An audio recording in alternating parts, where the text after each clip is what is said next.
વિની class YouTube ચેનલમાં આપ સરે મિત્રોનું હું દિલથી સ્વાગત કરું છું।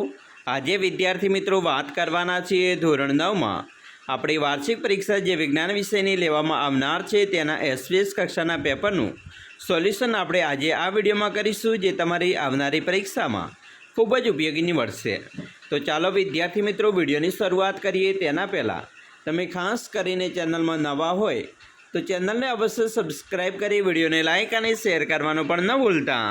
ગુજરાત માધ્યમિક અને ઉચ્ચતર માધ્યમિક શિક્ષણ બોર્ડ ગાંધીનગર દ્વારા આપણું ધોરણ 9 વિજ્ઞાન વિષયનું જે એસવીએસ કક્ષાનું વાર્ષિક પેપર લેવામાં આવનાર છે તે મિત્રો 80 ગુણનું આવનાર છે, જેની અંદર આપણે વિભાગ નંબર એની વાત કરીશું। તો અહીંયા સૂચના મુજબ મિત્રો જવાબ આપવાના છે, જે તમારી 16 ગુણનો વિભાગ એ પૂછાવાનો છે। મિત્રો અહીંયા તમારે સૌપ્રથમ વિકલ્પ પ્રકારના પ્રશ્નો છે 4 ગુણના, જેમાં 308 કે 329 કે અને 391 કે તાપમાનના મૂલ્યોને સેલ્સિયસ માપક્રમમાં રૂપાંતરિત કરતાં મળતા મૂલ્યોનો અનુક્રમે શું મળે? તો મિત્રો અહીંયા અનુક્રમે મળે છે તે જવાબ આવશે સી, એટલે કે 35 સેલ્સિયસ, 56 અને 118 સેલ્સિયસ। બીજો પ્રશ્ન છે કેડમિયમ તત્વની સંજ્ઞા ખાલી છે? તો કેડમિયમ મિત્રો તત્વની સંજ્ઞા છે એ સીડી છે। ત્રીજું, જ્યારે પરમાણુમાંથી આયન બને ત્યારે ક્યાં અવપરમાણીય કણની સંખ્યામાં ફેરફાર થાય છે? તો અહીંયા આપણો જવાબ આવશે સી, ઇલેક્ટ્રોન। આગળ જોઈશું ચોથો પ્રશ્ન છે ક્ષય કોના દ્વારા થાય છે? તો ક્ષય છે મિત્રો બેક્ટેરિયા દ્વારા થતો રોગ છે। વિધાન ખરા ખોટાની વાત કરીશું તો અહીંયા વિધાન નંબર 1 છે પદાર્થની સાપેક્ષ ઘનતા બરાબર પાણીની ઘનતા ભાગ્યા પદાર્થની ઘનતા। તો આ વિધાન ખોટું છે, બરાબર। બીજું છે કે હવાના અવરોધને અવગણતા એકસરખી ઊંચાઈએથી એકસાથે મુક્ત પતન કરતા પીંછા અને વજનદાર પથ્થર બંનેને પૃથ્વીની સપાટી પર વેગ સમાન હોય છે। તો ખરું વિધાન છે। 7, પદાર્થની સ્થિતિ માઇનસ ઉર્જા એ અપેક્ષા છે, સાપેક્ષ છે, તો એ સાપેક્ષ છે, સાચું વિધાન। 8, હવામાં ધ્વનિ તરંગોનું પ્રસરણ સંઘનન અને વિકલન દ્વારા થાય છે। તો આ વિધાન પણ ખરું છે। હવે વિધાન ખરા છે કે ખોટા એની વાત કરીએ તો 9મો પ્રશ્ન છે પદાર્થમાં રહેલા ઘટક કણોની ગોઠવણી ખાલિયામાં ઓછી નિયમિત, જ્યારે ખાલિયામાં સૌથી વધુ અનિયમિત હોય છે। તો મિત્રો પહેલો આવશે વાયુમાં નિયમિત અને વાયુમાં સૌથી વધુ અનિયમિત હોય છે। એના પછી મિત્રો જોઈશું આગળ 10મું છે ક્લોરીન પરમાણુની બાહ્યતમ કક્ષામાં ખાલિયા ઇલેક્ટ્રોન હોય ગોઠવાયેલા હોય। તો જવાબ આવશે 7। 11, કારે કાપેલું અંતર કારમાં રહેલા ખાલિયા સાધનની મદદથી જાણી શકાય? તો મિત્રો તેમાં ઓડોમીટર લગાવેલું હોય છે, જેની મદદથી આપણે જાણી શકીએ છીએ। 12, એક સ્કૂટર સવાર 36 કિલોમીટર પ્રતિ કલાકની -1 ઝડપે ગતિ કરી રહ્યો છે। તેને બ્રેક માર્યા બાદ 10 સેકન્ડમાં તે સ્થિર થાય છે। તો સ્કૂટરનો પ્રવેગ -1 મીટર પ્રતિ સેકન્ડનો -2 હશે। તો અહીંયા આપણો જવાબ આવશે -1। એના પછી એક વાક્ય કે શબ્દમાં જવાબ આપવાના છે, જેમાં 13મું છે PO3 કેટલા પરમાણુ હાજર છે? તો અહીંયા મિત્રો આવશે આયનમાં 1 ફોસ્ફરસ અને 4 ઓક્સિજન, એમ કુલ 5 પરમાણુ હાજર હોય છે। 14મો પ્રશ્ન છે કે ભાઈ કયા સજીવ કોષમાં બૃહદ અને લઘુ એમ 2 કોષ કેન્દ્ર જોવા મળે છે? તો આપણો જવાબ આવશે પેરામિશિયમ કોષમાં બૃહદ અને લઘુ એમ 2 કોષ કેન્દ્ર જોવા મળે છે। 15મું છે 1 વોટ પાવર વ્યાખ્યાયિત કરો। તો જો કોઈ એજન્ટ એટલે કે સાધન અને અથવા મશીન 1 જૂલ કાર્ય 1 સેકન્ડમાં કરે તો તેનો પાવર 1 વોલ્ટ કહેવાય છે। 16, પડઘા માટે ધ્વનિના ઉદ્ગમ સ્થાન અને પરાવર્તન સપાટી વચ્ચે ઓછામાં ઓછું કેટલું અંતર જોઈએ? તો અહીં આપણો જવાબ આવશે તે આવશે 17.2 મીટર। વિભાગ સી ઉપર જઈશું તો અહીંયા મિત્રો તમારે 40 થી 50 શબ્દોમાં માગ્યા મુજબ જવાબ આપવાના છે। પ્રત્યેક પ્રશ્નના 2 ગુણ છે, જેમાં વિભાગ બી 20 ગુણનો હોય। તો 17મો પ્રશ્ન છે વાયુનું દબાણ એટલે શું? દબાણ માપવા માટેના એકમો જણાવો। તો મિત્રો જવાબ જોઈએ કે પાત્રની દિવાલ પરના વાયુના કણો દ્વારા પ્રતિ એકમ ક્ષેત્રફળ લાગતા બળની વાયુનું દબાણ કહે છે। દબાણ બરાબર બળ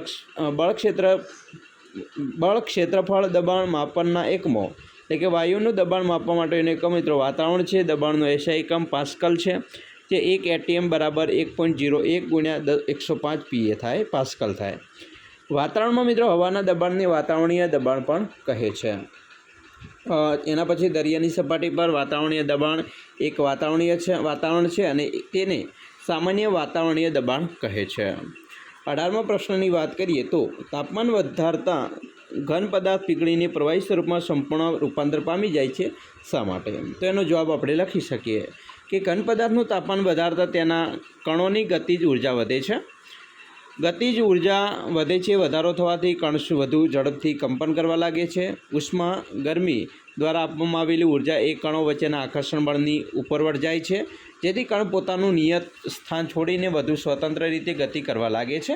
એક અવસ્થા એવી આવે છે કે જ્યારે ઘન પદાર્થ પ્રવાહી સ્વરૂપમાં મિત્રો રૂપાંતર પામી જાય છે. એના પછી મિત્રો તફાવત છે ધાતુ અને અધાતુ વચ્ચેનો. તો તેમાં ધાતુમાં તે ચળકાર ધરાવે છે, જ્યારે અધાતુ તે ચળકાર ધરાવતી નથી. ધાતુ તો તે મોટે ભાગે કઠણ હોય છે, જ્યારે તે નરમ હોય છે.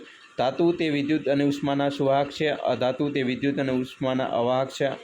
તે ટીપાઉ અને તન્ય છે, જ્યારે તે ટીપાઉ અને તન્ય નથી.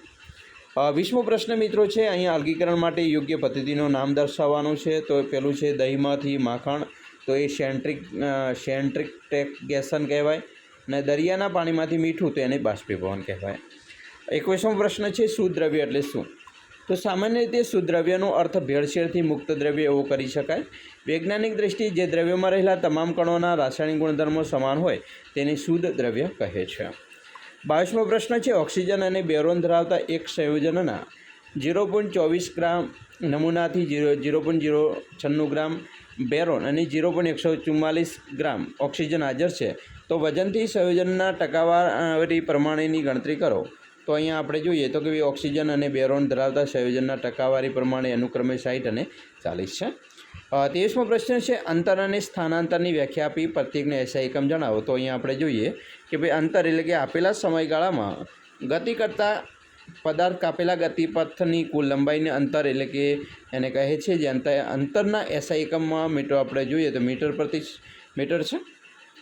જ્યારે સ્થાનાંતરની વાત કરીએ તો પદાર્થના ગતિપથના પ્રારંભિક સ્થાનથી અંતિમ સ્થાન સુધીના લઘુત્તમ અંતરને સ્થાનાંતર કહે છે, અથવા આપેલા સમયગાળામાં ચોક્કસ દિશામાં પદાર્થના સ્થાનમાં થતા ફેરફારને સ્થાનાંતર કહે છે. સ્થાનાંતરનો એસઆઈ એકમ મીટર છે. હવે 24મો પ્રશ્ન મિત્રો જોઈએ કઈ ઘટનાઓ ગુરુત્વાકર્ષણના સાર્વત્રિક નિયમ વડે સમજી શકાય છે? તો આપણો જવાબ છે કે આપણને પૃથ્વી સાથે જકડી રાખતું બળ, પૃથ્વીને ફરતે થતું ચંદ્રનું અને કૃત્રિમ ઉપગ્રહનું પરિક્રમણ, સૂર્યની ફરતે થતું ગ્રહોનું પરિક્રમણ, ચંદ્ર તથા સૂર્યને કારણે દરિયામાં આવતી ભરતી ઓટ, પૃથ્વીના વાતાવરણનું પૃથ્વી સાથે જકડાયેલું રહેવું તથા પૃથ્વી પર વરસાદ અને હિમવર્ષા થવી. એના પછી 25મો પ્રશ્ન છે વૈજ્ઞાનિક કારણ આપવાનો છે કે ભાઈ પૃથ્વીની સપાટીથી કે જેટલી ઊંચાઈએથી કોઈ પદાર્થ મુક્ત પતન કરે છે ત્યારે તેની ગુરુત્વીય સ્થિતિ ઉર્જા ક્રમિક રીતે ઘટતી જાય છે, પણ તેની યાંત્રિક ઉર્જા બદલાતી નથી. કારણ આપો. તો કારણ આપણે મિત્રો એનો આ રીતે આપી શકીએ કે ભાઈ કારણ કે પૃથ્વીની સપાટીથી કે જેટલી ઊંચાઈએ પદાર્થની ગુરુત્વીય સ્થિતિ ઉર્જા mgh જેટલી હોય છે. હવે જ્યારે પદાર્થ મુક્ત પતન શરૂ કરે છે ત્યારે પૃથ્વીની સપાટીથી તેની ઊંચાઈ ક્રમિક રીતે ઘટે છે, તેથી તેની ગુરુત્વીય સ્થિતિ ઉર્જા ઘટવા લાગે છે. પરંતુ મુક્ત પતન કરતો પદાર્થ અધો દિશામાં અચળ પ્રવેગી a = g ગતિ કરતો હોવાથી તેના વેગમાં નિયમિત વધારો થતો હોવાથી ek = 1/2 mv નો શ્વેત સૂત્ર પરથી તેની ગતિ ઉર્જા મિત્રો વધતી જાય છે. હવે યાંત્રિક ઉર્જા સંરક્ષણના નિયમ મિત્રો મુજબ અહીંયા જે સૂત્ર આપેલું છે એના પરથી સ્થિતિ ઉર્જા જેટલા પ્રમાણમાં ઘટે છે તેટલા જ પ્રમાણમાં ગતિ ઉર્જા વધતી હોય છે. તેથી E = EP + ek સૂત્ર પરથી પદાર્થની યાંત્રિક ઉર્જા બદલાતી નથી. 26મો પ્રશ્નની વાત કરીએ તો કાર્યની વ્યાખ્યા આપો, તેનું સૂત્ર અને એસઆઈ એકમ જણાવો. તો મિત્રો કાર્ય એટલે કે પદાર્થ પર બળ લાગતું હોય તે સમયગાળા દરમિયાન પદાર્થનું સ્થાનાંતર બળની દિશામાં થતું હોય તો બળ અને સ્થાનાંતરના ગુણાકારને કાર્ય કહે છે.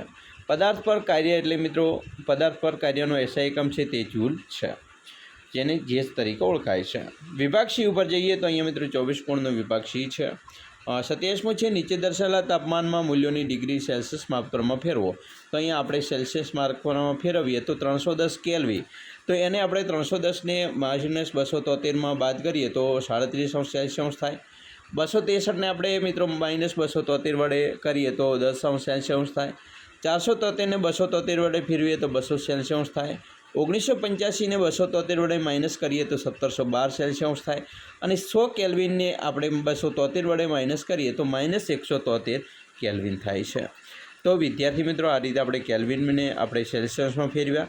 હવે 28મો છે 0.051 ગ્રામ એલ્યુમિનિયમ ઓક્સાઇડમાં હાજર રહેલ એલ્યુમિનિયમની આયનની સંખ્યા ગણો. તો અહીંયા છે ભાઈ 6.022 × 10⁻20 Al3 + આયન થાય. 29મો છે આદિકોષ કેન્દ્રીય કોષ. ચાલો જવાબ જોઈએ કે પ્રાથમિક પ્રકારનું કોષ કેન્દ્ર ધરાવતા કોષને આદિકોષ કેન્દ્રીય કોષ કે પ્રોકેરિયાટિક કોષ કહે છે. આવા કોષ ધરાવતા સજીવોને આદિકોષ કેન્દ્રીય સજીવો કહે છે. દાખલા તરીકે બેક્ટેરિયા, જીવાણુ, સાયનેકોબેક્ટેરિયા, નીલહરિત લીલ તેમાં કોષ કેન્દ્ર પટલના અભાવને કારણે કોષ કેન્દ્રીય પ્રદેશ ઓછો વિકાસ પામેલો હોય છે. આ વિકસિત કોષ કેન્દ્રીય પ્રદેશમાં માત્ર ન્યુક્લિયક એસિડ ધરાવે છે, તેને ન્યુક્લિયોઇડ કહે છે.